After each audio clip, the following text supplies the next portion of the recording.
travaille en viticulture sur 13 hectares et demi dans la région de Gignac, c'est-à-dire dans l'Hérault. Viticulteur, on est en Alsace, on a 8 hectares de vignes.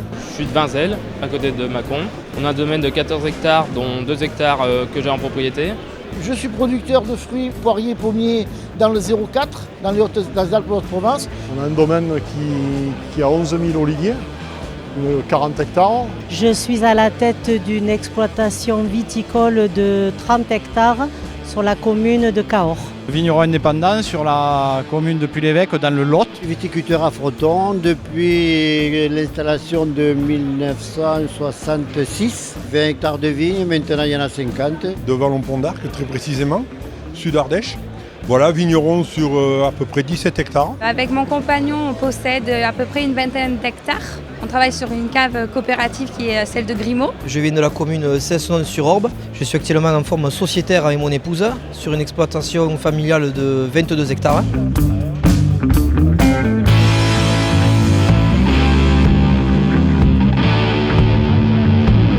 J'ai eu les premiers, chaque 3 ans je les change. Sur les derniers, là, ils sont beaucoup plus rapides que les autres. C'est limité en bruit et le poids aussi, ça y fait. C'est la 4e génération qu'on a. Alors. Dès le début, c'est celui-là qui nous a plu, d'après la gâchette. Les autres, il faut toujours les tirer. Et celui-là, c'est le seul qu'on a pu. Je travaille les vignes avec les matériaux Infaco depuis que mes parents ont acheté le 3005 aux alentours des années 2004-2005. Puis après, on est passé sur 3010 aussi. Client Faco depuis près de 15 ans. J'en suis à mon 3e électrocoupe. Nous travaillons avec la marque Enfaco depuis une dizaine d'années. Je travaille avec la marque Electrocoupe depuis 1998. J'en ai essayé d'autres et c'est Electrocoupe pour moi qui est le mieux. Voilà, niveau souplesse. Mais le premier il y a 10 ans. Et on a été tellement satisfait qu'on est au 3e. Parce qu'ils sont en plus producteurs dans la région. Et c'est pratique pour le service après-vente. Et puis c'est régional. Je favorise tout ce qui est régional. Ça fait à peu près 8 ans qu'on travaille avec cette marque, puisque mes parents étaient déjà vignerons et je les ai aidés dans leur domaine. Le manche est assez petit comparé à d'autres marques où je trouve qu'il n'y a pas une bonne prise en main pour les femmes, nous qui avons des petites mains. Il est léger. J'ai démarré l'activité en 2003, mais avant ça, mon père travaillait déjà avec la société Enfaco. Depuis la création, on va dire, du sécateur électrique, mon grand-père travaille aussi sur les Enfaco. Chaque modèle a réussi à apporter une certaine nouveauté, principalement sur la qualité des batteries, la puissance du matériel, en termes de sécurité aussi pour l'utilisateur, avec notamment l'option des SES. Il y a une évolution permanente. Aujourd'hui, j'ai des 3015, ça fait 3 ans qu'on les a, on en a 8.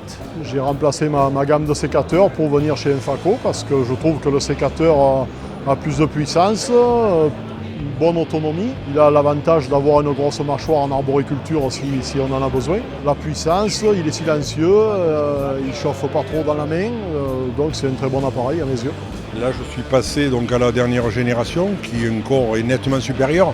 Pour moi, c'est un sécateur qui convient très bien à la vigne, extrêmement puissant. On peut travailler autant de temps qu'on veut. Je pense que le tailleur fatigue avant le sécateur. Je pense que sur le marché, c'est un des plus aboutis. Je travaille avec depuis 15 jours, j'en suis ravi. La batterie, qui est très légère, on peut la mettre dans la poche. Au niveau du gain de sécurité, c'est parfait. La forme du sécateur, on le trouve beaucoup plus maniable. J'en suis extrêmement content, il coupe bien. La batterie a l'air d'avoir une bonne durée de charge. On fait déjà 2 jours, mais je pense que 3 c'est faisable. Son confort, surtout par rapport à sa batterie, plus de boîtier pour le mettre en route, tout se fait dans la poignée. Quand on a 2 heures à tuer, qu'on veut aller tailler, on n'a pas tout un arsenal à mettre sur le dos. On met ça dans la poche ou accroché à la ceinture. Mais je pense qu'il est encore mieux que les autres. Je pense qu'il a un peu plus d'autonomie aussi et un peu plus de force. J'aimerais y venir à ce fameux 3015 parce que par rapport à la batterie qui a l'air quand même beaucoup plus légère. Maintenant, c'est de plus en plus confortable, notamment le dernier modèle, le 3015, qu'on vient prendre 2 sécateurs neufs avec mon père.